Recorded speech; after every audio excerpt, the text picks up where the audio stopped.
It is thinking, and I still see the Do it circle more than going I around.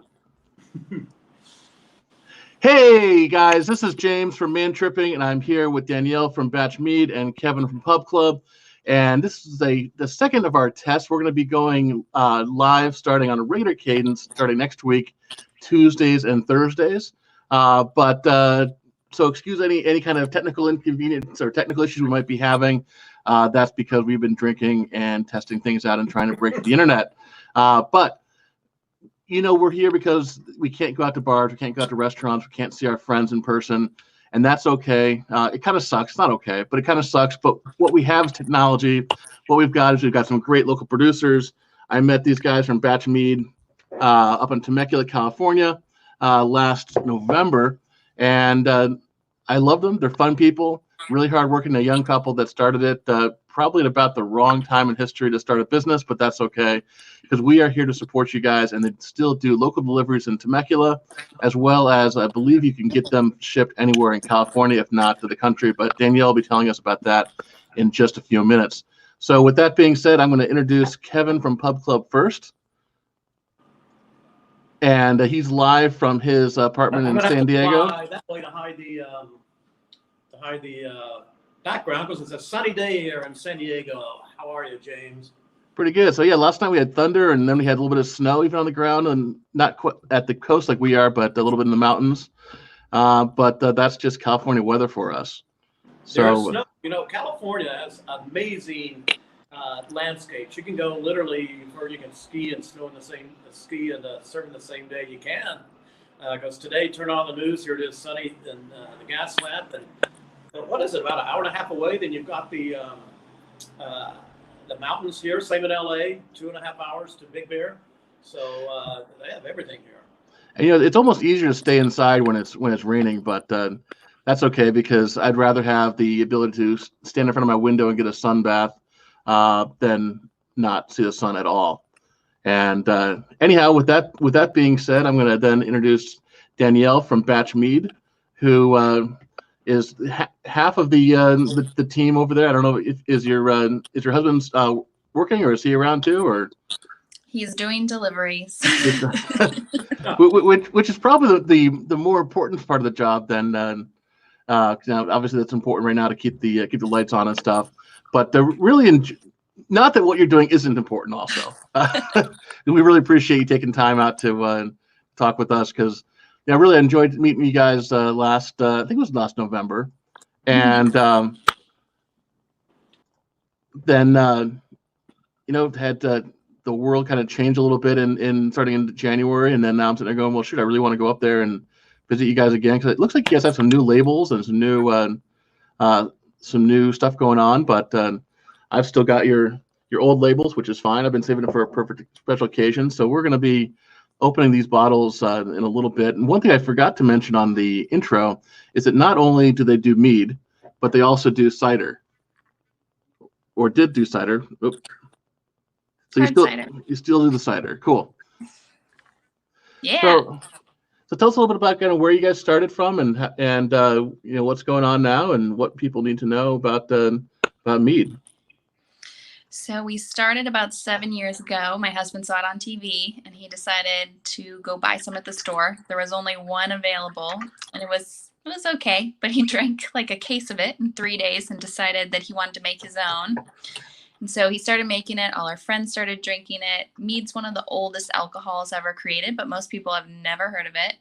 So that's something that's really cool. And Temecula is a really cool place to have something new. People are always hungering to try new things. So it's kind of worked out for us until Corona. But we've been having a good time making mead, trying lots of different flavors. Mead's made from honey. So any alcohol fermented with primarily honey is considered a mead. And it has some different health benefits that other alcohol doesn't have. So is mead brewed or distilled, or kind of what's the process there? So very similar process to wine. So we're not heating anything. You don't want to lose the honey characteristics or all the good properties in there. So we're just mixing it with like slightly warm water so that the honey and the water get mixed together, adding yeast. So very similar to wine process, and then letting it ferment from anywhere for 8 days for some smaller ones to a couple of years for some of the ones we have aging in barrels. So we have some aging in like bourbon barrels that take Ooh, a that little sounds longer. fun. It's very fun. We have 12 different barrels going on right now that we've got our barrel program started, but no one to drink it yet. Well, I'm sure you guys are enjoying the samples every few months as it matures. So is that going to be like a 1 year age, 6 month age, 2 year age? Kind of what are you guys doing as far as aging? So we have some wine barrels. Those will be 4 months. We have some bourbon barrels. Those will be about 9 months to a year, depending on how we feel it's coming along. And then we have rum, brandy, and a white wine barrel. Rum and brandy, we're thinking 6 to 8 months, but it's fun to taste test and decide, let's leave it a little longer. So what you're saying is in about 4 months, we're going to have a hell of a party up in Temecula. Yep. Lots of red wine aged. So are you guys doing that in partnership with some of the local wineries up there, or is that are you just buying it on the wholesale market, the barrels? We got our barrels from the local wineries here, but they're nice enough to give us their barrels and kind of give us those flavors to seep into our mead. Yeah. Well, I don't know if there's a shout out to any of the local wineries. So I know Temecula is probably most well known for the wineries, but one of the things I was kind of not shocked at, but impressed by was how diverse the alcohol scene. That sounds weird. The alcohol creator, brewer, distiller scene was up there. I know right after I visited you guys, I went over to Rogue Rogue Brewing down the street, and they have a hell of an operation too. So it seems like Temecula is way more than just the winemaking. Yeah, so Refuge is probably where Refuge. Okay, yeah, Rogue's up in Oregon, I guess. Yes. So we got wine barrels from Robert Renzoni Winery and from Danza del Sol Winery. They were nice enough to give us some fresh barrels. Gotcha. I love Robert. I met him, I think maybe just before I came over to you guys, and that was a hell of a time. And he told me then I had to come back, and I thought maybe I'll come back in February or March, and that obviously didn't happen. But he tells me that he has a secret recipe for buffalo style wings, and he's got some awesome spaghetti sauce too. That I think he said it was his mother's recipe or his grandmother's recipe. But either way, I got to come back up to Temecula. Yeah, there's no lines right now, so Well, that's true, I guess. But I would rather there be a full tasting room at every place, because that just means everyone's doing well. Exactly.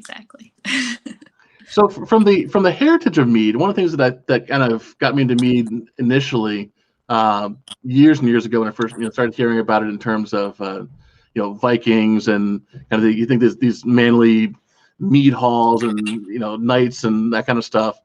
Is that kind of where it started, or how have things progressed over history from from that kind of literary archetypal mead consuming to where we are today? So folklore says that mead actually originated in Asia. So apparently some people were watching bears get drunk from a muddy puddle that was fermenting honey, and they thought, I'm going to drink from that gross, dirty puddle too and get drunk. So that's kind of where mead started. So Kevin, and then they traded with Vikings. You ready to get drunk from a muddy puddle like a bear? Well, it reminds me of that song Jimmy Buffett would sing, kind of a ballad. I just forgot the name of it. The bear drunk song. Where there's a Lord somebody that wrote it. God's Own Drunk. Have you heard that song? Yeah. Yeah, God's Own Drunk. The guy goes and he has to watch the still, and he gets drunk, and a bear comes along, and the bear drinks out of the still. So it kind of reminds me of that. It's kind of the song of mead. So I have a question. Are you ever involved in the Temecula Wine and Balloon Festival? We are. We had a booth we were supposed to be in the Temecula Balloon and Wine Festival. I think it got moved to September, so we'll be at the September Balloon and Wine Festival. Oh, they moved. I didn't know they moved it. They did. They did, because it would normally be at the end of May. Yes. Yeah. Okay. Yeah, I've covered that event a couple of years. I've even actually pitched a tent out there by Lake Skinner. Yeah. Which is the way to go if you could do that, because you don't have to. You can just walk in and out of the festival. That's what we're doing. Well, hopefully it'll be not too hot in September. I'll be. Last time I was there, it was pretty hot. People were, during the daytime around 4 o'clock, they were just sitting under whatever shade they could find. Kind of a in-between time between the night concerts. Wow. So anyhow, sorry to interrupt. I just want to make sure Kevin wasn't left out of the conversation over there. But so we had some exploratory bears who were following their noses to the honey pot and discovered that they could feel good. And so I guess some early humans said, well, let's follow the bears and see what happens. Pretty much. And then they just started making it, stealing from the beehives, a little rudimentary. So these days we have tools that can separate all the junk out of the beehives. So you get just the honey and you're not hurting the bees and everything's kind of still safe. But in the old days, they just kind of take the hive and make mead. So they were trading with the Vikings. The Vikings started getting really into mead.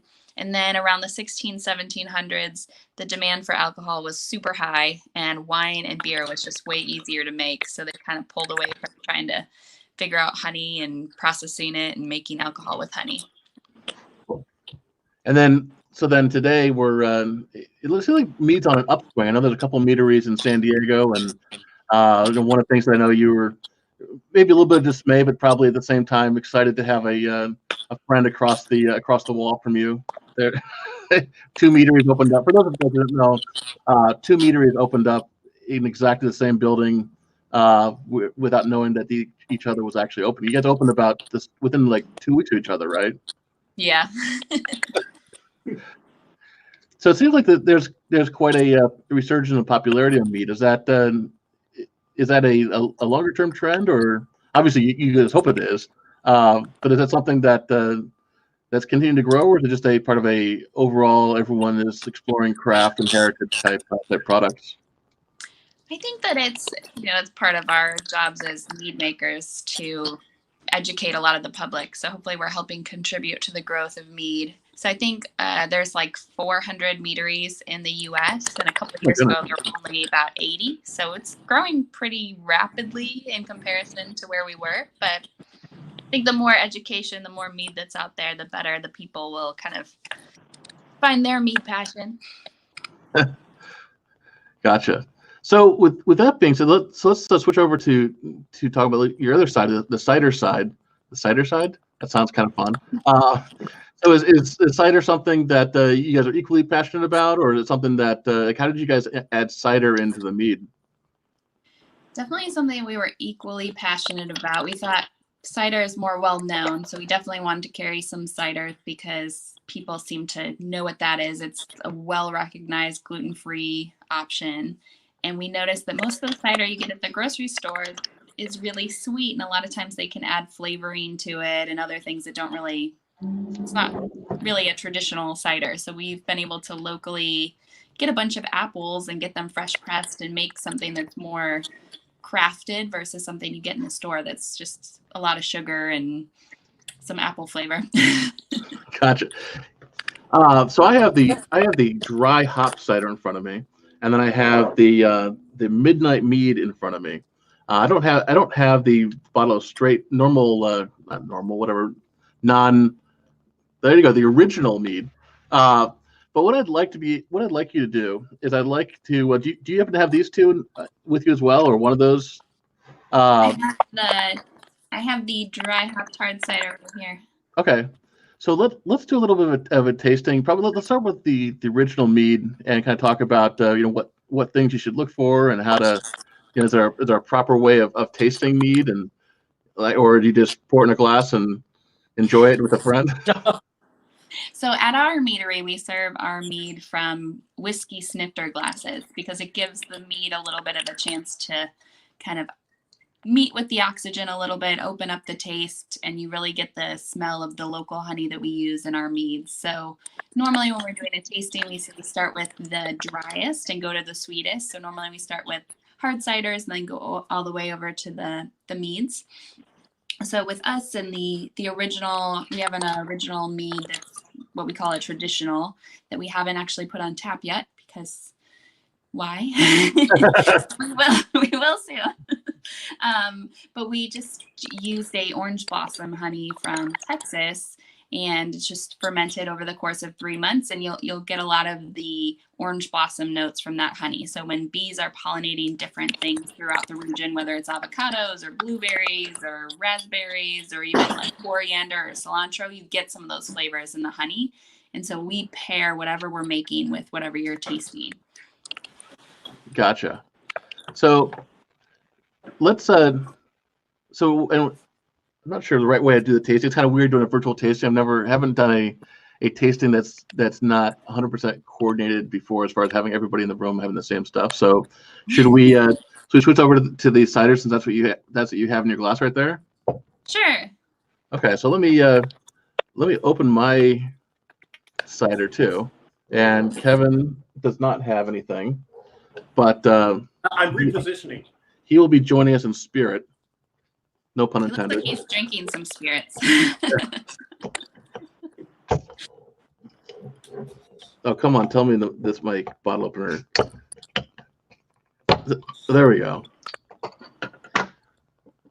So, I did have a snifter for the mead earlier, but I was like, I wasn't sure what the right way to do it is. So I got a kind of wine-ish glass, but I do have a wine stem glass for the cider. So I'm going to,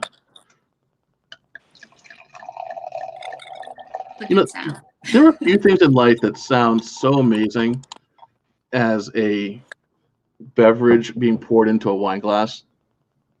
It just has that. I wish you guys could hear it. My microphone is terrible, and even beyond that, even the fidelity of a live stream wouldn't tell you that. So if you're smelling the dry hopped, we dry hopped it with Galaxy hops. So you're probably getting some sniffs of tropical notes like pineapple and guava, and then definitely the apples coming through there. Mm-hmm. I love the smell of hops, and that's one of the things I really was impressed by, because I like cider, and I like a whole bunch of permutations of cider. I feel like in the last 5 years, a lot of people have expressed the same tendency, the same sentiment as you guys have. That cider used to be this sweet thing, or used to be this ultra dry thing, and now being able to do some spice stuff, some hop stuff, different apples, it's really exciting. We're a little bit more purists with the cider than on the mead side. We like to be really creative and come up with different combinations. Usually only one additive at a time. So we have blueberry mead, pineapple mead, but with our cider, we like to have like an original cider that we're testing lots of different types of apples. And then we have our dry hopped, which we thought was a good additive because we're in the brewery track in Temecula. Well, so definitely want to get back to kind of tasting cider a little bit, but first, since we all have a drink in our hand, I wanted to kind of just raise it to all the people who are hardworking, that may be out of work right now, but are working to still keep things alive and going, such as you guys doing deliveries that you probably didn't expect to be doing deliveries yourself, and all the bartenders and restaurant owners who are friends of ours that have been really good to us in the past, whether it's hosting us for a dinner, hosting us for a drink, or simply being awesome at developing a great experience for our everyone else out there. So that being said, cheers to all of them. And I'll kind of slide this across virtually to Kevin. We worked really hard on the last one. I don't know if you guys saw, trying to figure out how to coordinate a backwards cheers. Oh, we almost got it there. Perfect.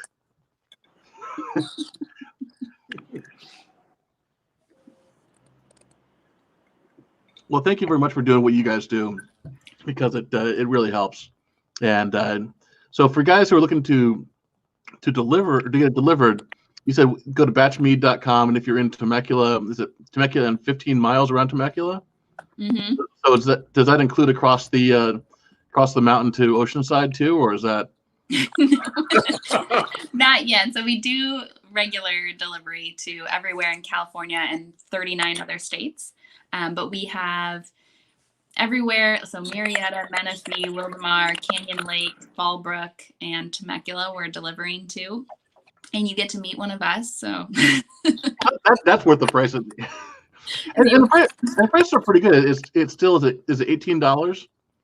It's $18 a bottle, and there's no bottle minimum. So whatever you're interested in trying, we have a little tasting flight recommendation if you want to do 4 bottles like you would in the tasting room. But And guys, don't be cheap. Don't make these people drive all the way out to see you for just one bottle. Get like 3 or 4 bottles because you're definitely gonna go through and enjoy it and all that. So, Kevin, what are you drinking over there? Obviously, you probably wish you had the delicious cider and delicious mead in front of you, but what are you drinking? Well, I'm actually not a big cider guy.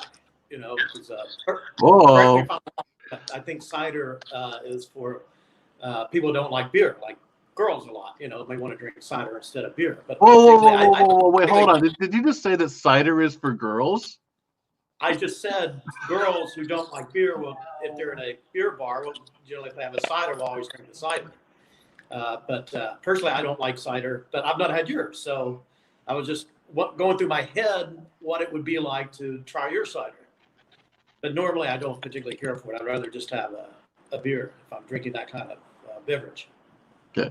I think that's a fair assessment. You know, not everything's for everybody, but I think that one of the things that I was trying to express before is that cider has changed a lot in the last few years. I think there's ciders, and actually I like what's it? It's from the guys who do Stella. They have a cider now. Actually, is it Stella cider? Yeah, that cider. Yeah, but I don't care for that. They but actually sponsored me for a while, so I had to suck it down. But I like their beer, but I didn't like their cider. It's not that bad, and I think that's kind of a classic cider that probably most people identify as being a cider. You know, it's a straight up.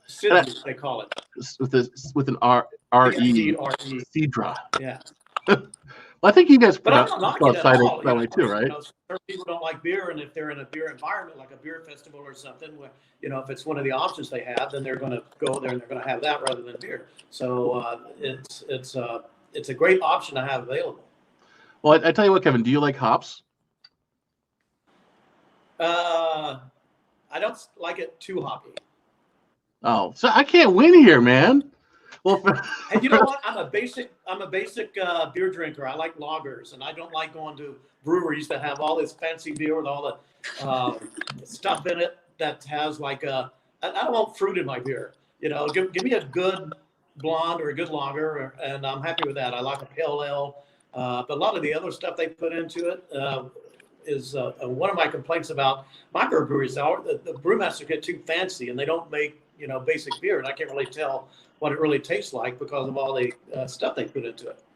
Yeah, I will agree with that to an extent. I think, and actually, I had an experience a couple of years ago with was it a brewmaster from Karl Strauss, and it was at a beer fest. And for anybody who's ever been to a beer fest, at about 2/3 of the way through, everybody's just shit faced, and you know, people say stuff that as soon as it comes out of their mouth, they go, well, maybe not 2/3, maybe about 1/3 into the way. But anyhow, this is about 2/3 into the way, so we were pretty happy.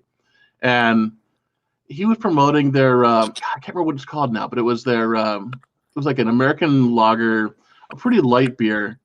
And I'm a hophead. In case you couldn't tell from how much I love the dry hop cider, I love my hops. I love nice bitter. I love the florals. I love a beer with body. And I said, why the hell are you making this kind of beer? Nobody drinks that.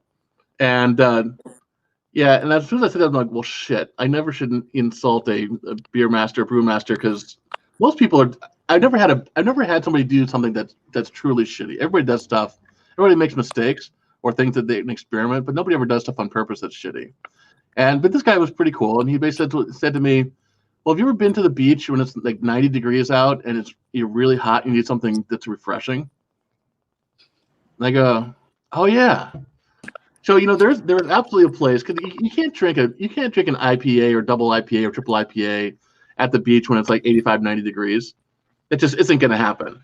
You know, 14% alcohol and a heavy on your belly, like, it's just not going to be a fun experience. But a couple ice cold American style IPA, or a couple, you know, ice cold Pilsner, exactly, you can absolutely enjoy that. And so I appreciate beers of all styles, but then again, I like to explore. Well, exploring is good. Actually, I learned a lesson one time on a similar note here because I used to feel not like rosés. The reason I didn't look rosés is because I was my camera flipped. Your camera's been drinking too. Well, now I'm the other way. The Osmo, I think the weight balance got off on it. So but I was at I didn't like rosé, so I thought I was telling girls never go out with a guy that orders rosé because he can't make up his mind. And I was at Holman Ranch in Carmel Valley, California, really great, tiny winery, and the owner there told me that rosés are actually very popular to drink when you said a hot day. And I said, yeah, okay, whatever. I tried it. It was really good. So my opinions can change, and it might be that way with cider. But well, you know, I had a very similar experience with rosé too. Am I sideways, by the way, or is it okay like this? You are perfect. Well, let me see what it looks like when you're just alone on the screen. Okay, when you're alone on the screen, you are. What the heck's going on? When you're alone on the screen, you are horizontal, like on a regular phone, like if you were just holding your phone like this. But before you were like that. That's how it is now because it flipped. But it's all good. And Danielle's probably sitting there going, "What the hell am I doing? How did I get sucked into this weird conversation?" But anyhow, whoa, there. Well, I would do the same, but you're able to control yours. I'm not. Mine's got a mind of its own. So anyhow, I was up in Sonoma, and I'd had a similar experience with rosé, where and truth, I think it's mostly just because of how rosés are marketed in the United States. Rosés in the United States are marketed as a sweet, light drink that is overly pink and marketed exclusively at women. And so when what was her name?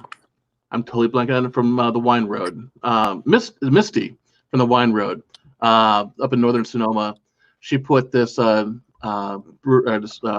on our itinerary. And I think, hey, Heather? Yeah? What was the name of the winery? Was it Surfer Girl? I'm not sure. Okay, well, anyhow, the name of the wine is Water Girl Rosé, I think it was. And the guy who's the winemaker there is a big, burly guy, muscled, former Israeli Marine, surfer. And I'm like, okay, you defy the image that I have of rosés. And he explained to me the fact that, you know, everywhere else in the world, rosé is just what you were describing. This is a wine that's simply lighter to drink when it's hot. And it's doesn't have the connotation of being male or female. It's just when you're at the beach, you can drink it. And from an American perspective, I was thinking, when you're at the beach drinking beer, but he started talking about, like, they're surfing in France, they're surfing in Italy, they're surfing in Spain.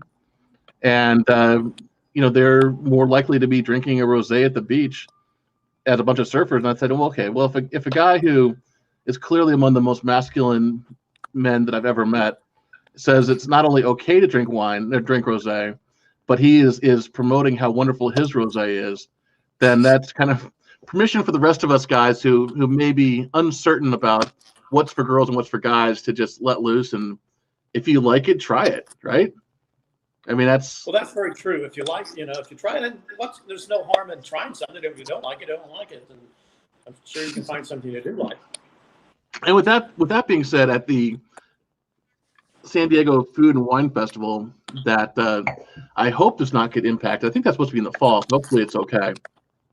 My one celebrity tweet in history was from I think it was Zelda Vanderpump has a rosé, and I tweeted the fact that I enjoyed her rosé and she liked it. so that's my celebrity story. So somehow a guy who I know mind blowing. So somehow a guy who professes to run two sites designed specifically for men has found a niche with rosé, but that's okay. Rosé okay all day? I don't know. But anyhow, let me finish the dry hop glass hop, and then let's talk about mead a little bit and kind of talk about the midnight mead and what's in that. So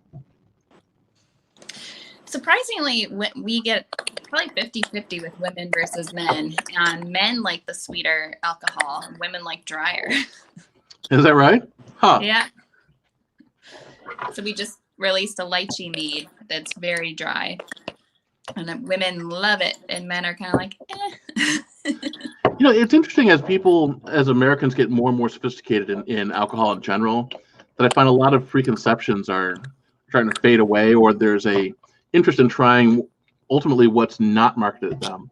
For instance, I used to do a bunch of stuff with the bourbon industry, and my wife Heather, who's in the background, absolutely loves bourbon. She probably enjoys bourbon more than I do, and I find that there's a huge number of women out there who enjoy bourbon, and yet kind of like how you're a bourbon girl too. Yeah. Well, you and Heather need to get together again sometime, or we are definitely coming up when the bourbon barrel mead's ready. Let me see if I have any here.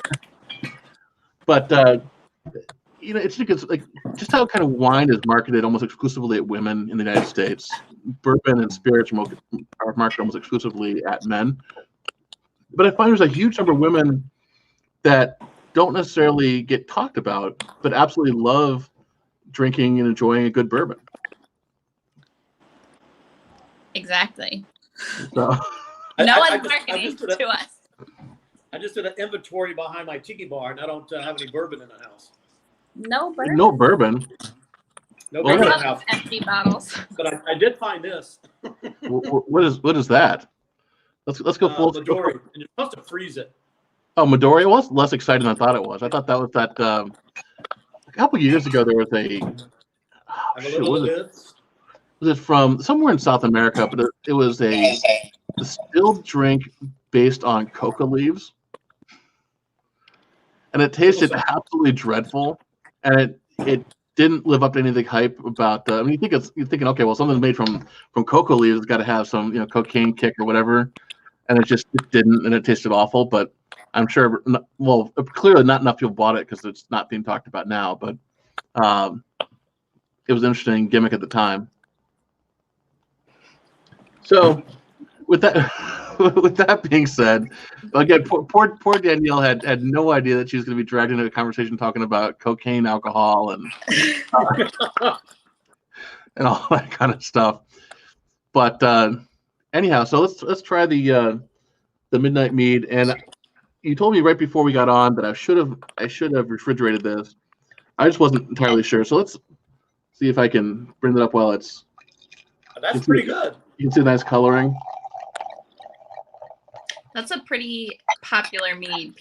So we ran out of it in 3 weeks, and we just started remaking it. But people are still emailing and calling saying, "When are you going to remake that mead?" So it's a blackberry black currant mead made with raspberry blossom honey, and it's back sweetened with avocado honey.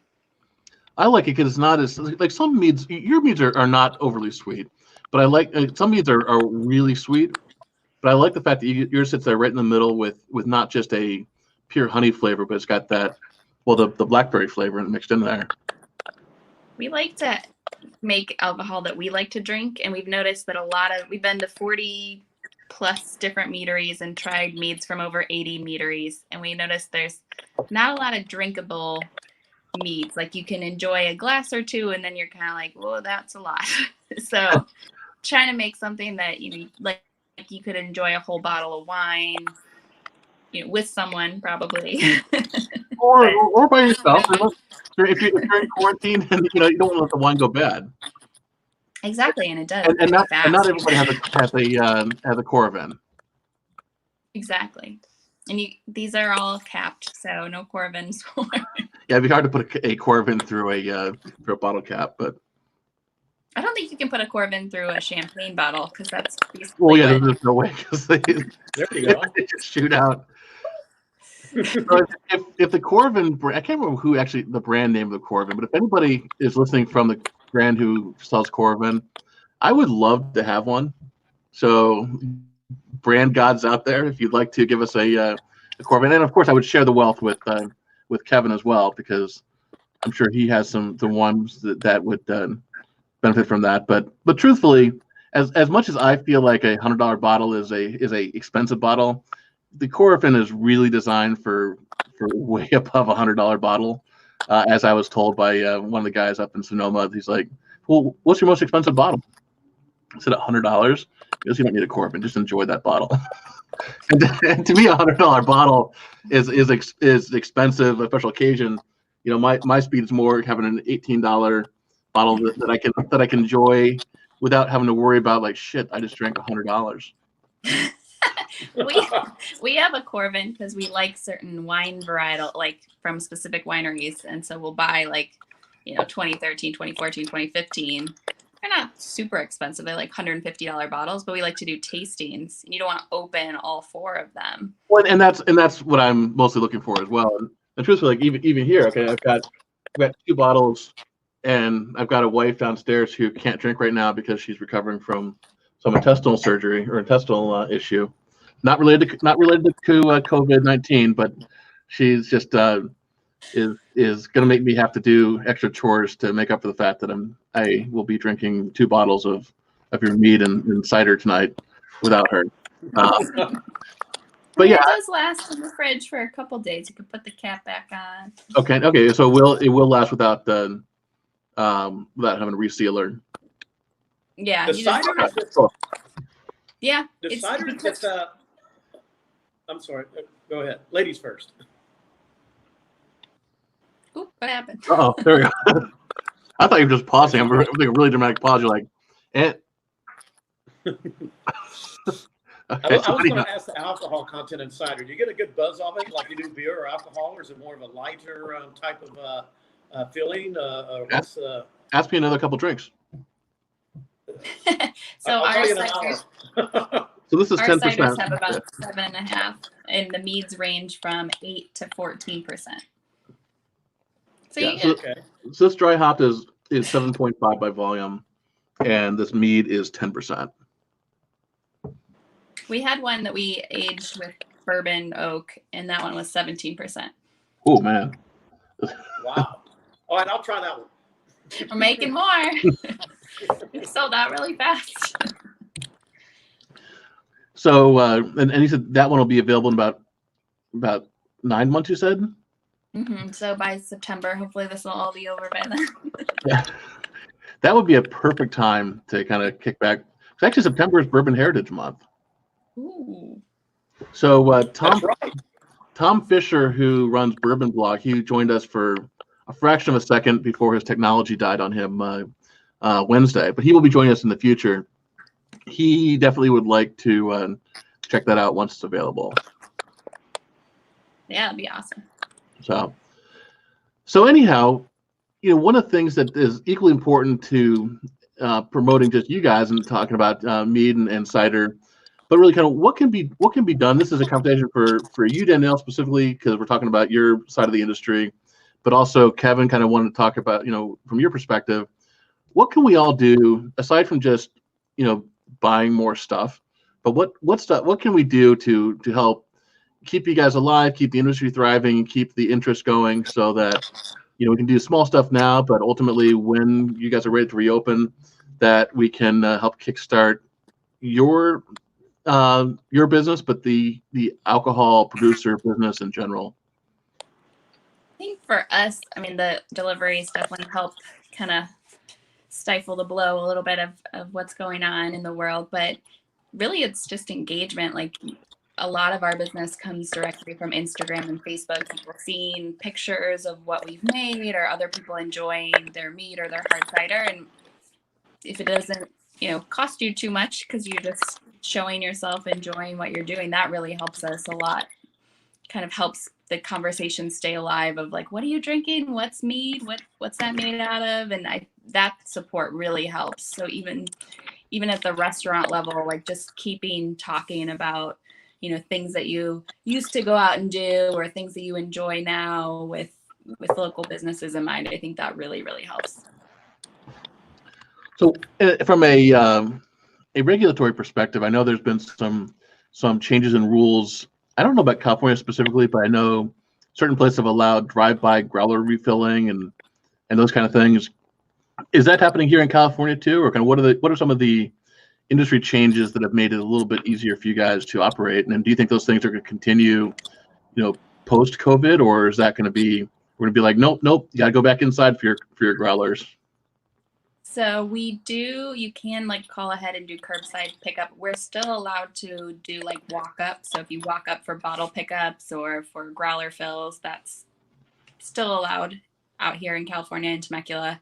And then we're able to do deliveries and do online shipping, but we're not allowed to do anything where somebody would sit down in the tasting room. Even now with groups of 10 or less, it's still kind of frowned upon. So we're trying to adhere to all the rules, not endanger anyone, and we're, just not doing really anything different because we did already sanitize a lot. If we didn't, you would not taste as good of a mead as you're tasting there. So I think post, what's happening here, I feel like people are going to be more cautious and maybe be a little bit more concerned about cleanliness. So I think that's something we're keeping in mind, because we used to do pretty big events where there'd be a lot of people, pretty close next to each other. And now I'm kind of thinking people might not be too comfortable with that.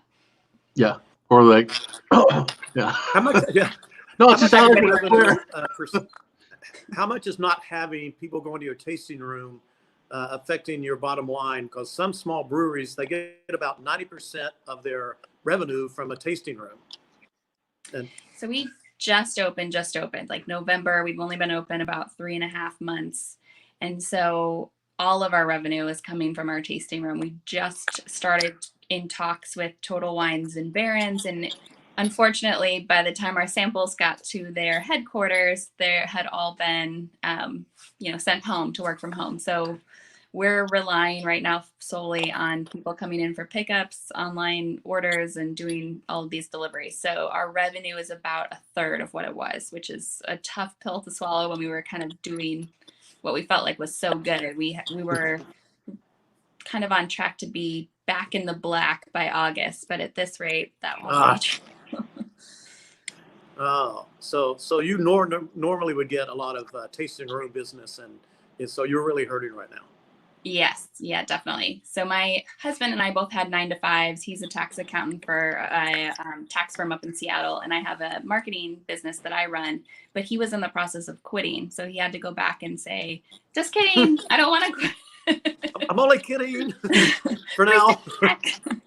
So he is, he's the one that makes all of the mead, and he's really, really passionate about it. And so there's a tough pill to swallow for sure. We had some tough conversations about, we don't know how long this is going to last, and we want to make sure that we're not doing anything to put our family in danger. Of course, yeah. Where in Temecula are you located? I don't know I don't know the area that well, but sort of. But are you kind of in the heart of where, kind of close to Old Town? Or are you kind of on a? I'm not sure. I don't know, James. You know Temecula better than me. I'm just wondering how easy it is to find your place when you're back open. It is a little tucked away.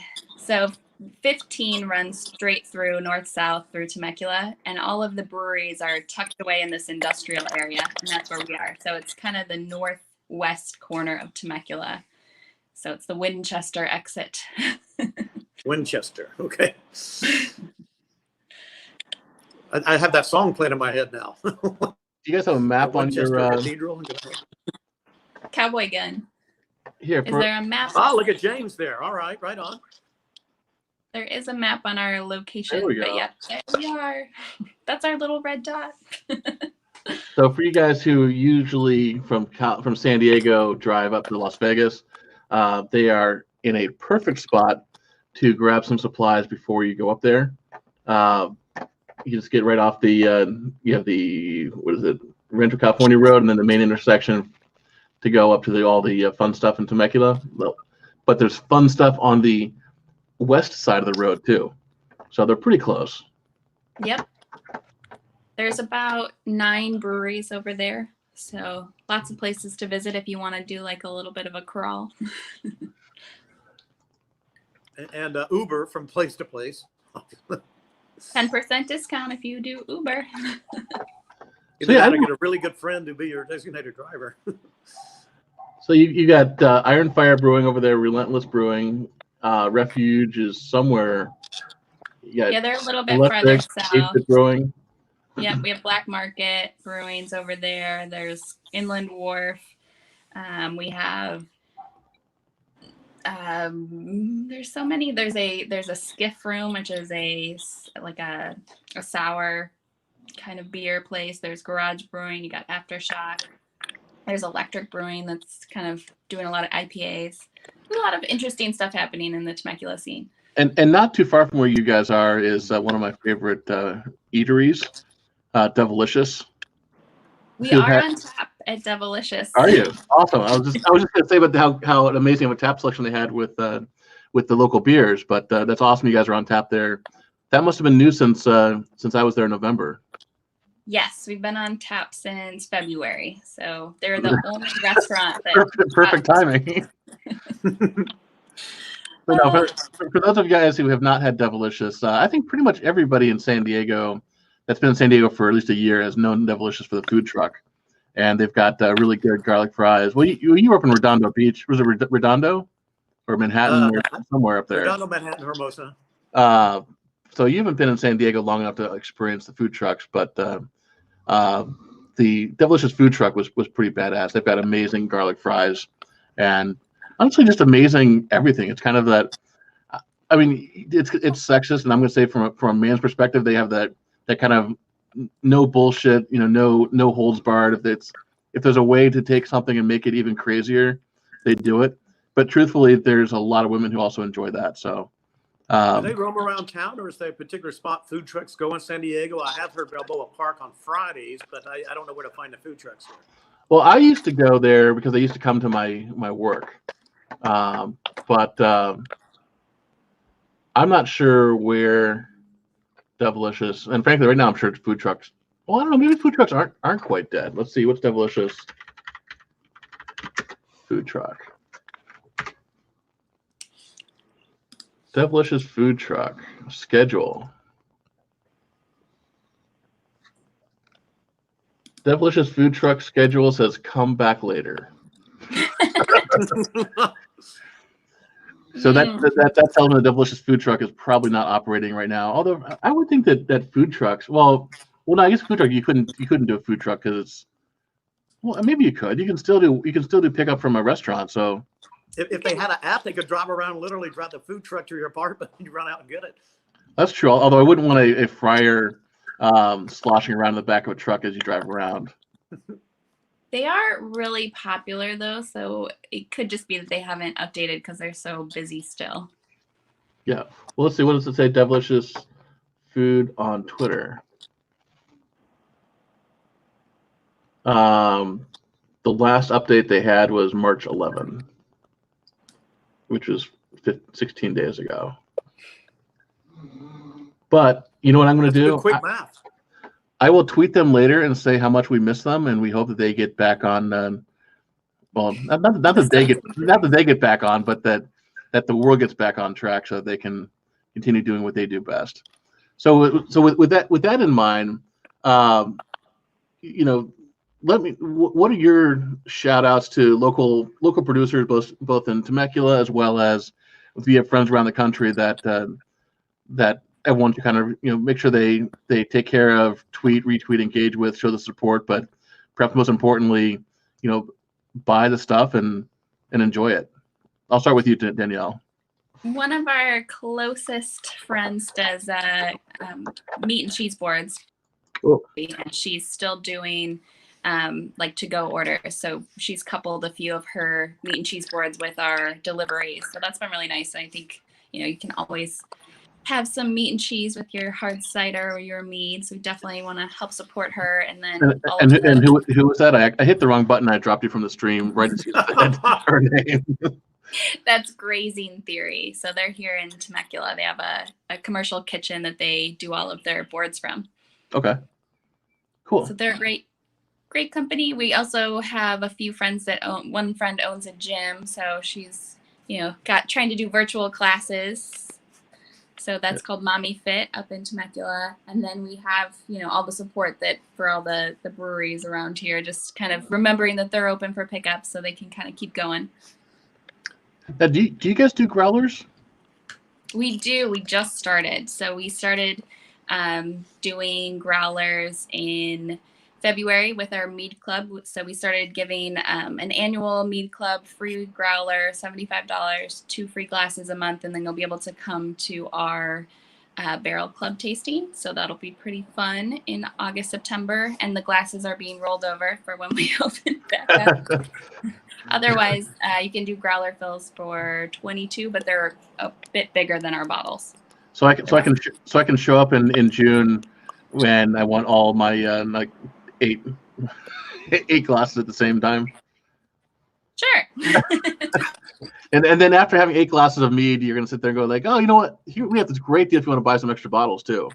Sure. Yeah, we haven't quite figured it out. We might also just extend their annual so they don't have to pay again so soon. Gotcha. So are those clubs is something that is really helping you guys with revenue management and pulling you guys through because they have some sustained revenue? Yeah, they get a little bit of a discount on their growler fill, so it's still a little bit of an incentive for them, but it does help. Everything helps. We kind of did our member club to get appreciation for everybody who's been a regular, so we're not making that much money on the member signups, but it's really great way for us to show appreciation for all the people that have kind of come in every weekend or every other weekend to try our products. Gotcha. Cool. Well, and because of the way I accidentally dropped you from the screen, you're no longer in the middle. But so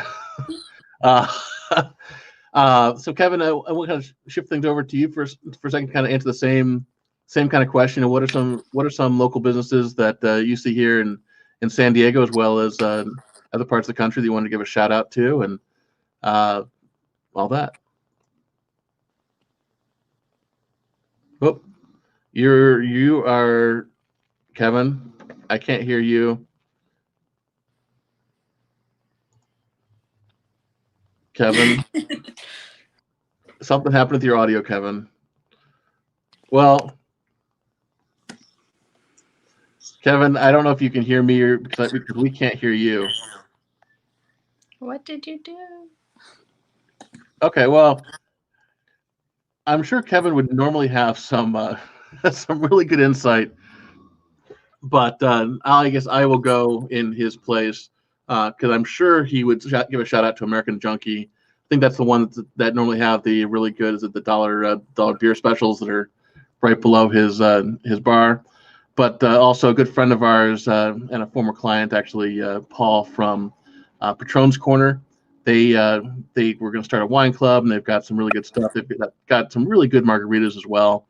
I know he was seeing an upswing with people finally starting to know he was there, and the apartment complex finally got done construction across the street from where his location is, and then COVID hit. So hopefully he's he's able to survive and thrive. I'm not entirely sure if he's doing takeout stuff, but once he opens back up, definitely a big shout out to Patron's Corner, and then also one of our favorite wineries is Vulcan Mountain up in Vulcan Mountain next to Julian, with the sister brother company Heart Vineyards up in Temecula, and they we're actually wine club members there, and they do a great job with the wines. And not only wine, but they have a phenomenal apple wine that we talked about cider earlier, but it's interesting because the apple wine there tastes like a wine, but it has the kind of apple.